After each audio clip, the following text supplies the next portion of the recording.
Okay, so this is kind of quick and dirty. Again, forgive my kind of messy studio here. This video is a quick introduction to making molds with Mold Builder. I was talking to some people today on the rock painting addicts group and mentioned that I make my own molds from Mold Builder.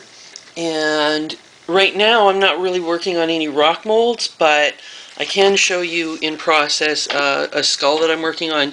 You can see the lighter white color there is the part that hasn't dried yet. All you do is you get a paintbrush and you paint the Mold Builder on one coat at a time, just like you would with paint. It's slightly thicker than paint, and then you let it dry and you paint another one until you have about 20 or 30 coats, where it starts to look something like this.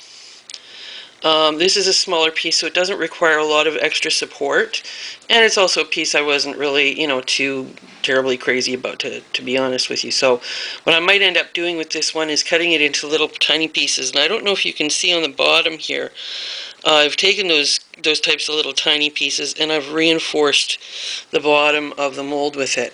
Here's a larger one. With a larger mold, it's really important to reinforce the bottom and the sides, because the latex itself on its own isn't really strong enough to hold the shape fully, so you need something to keep the final piece from getting distorted.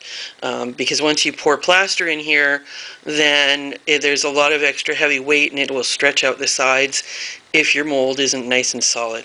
One way you can get around that, if you looked at the other video, you might have seen on the coaster that it had a little square around it of plaster. That's just a frame to keep the mold in place to make sure that the sides of things don't distort.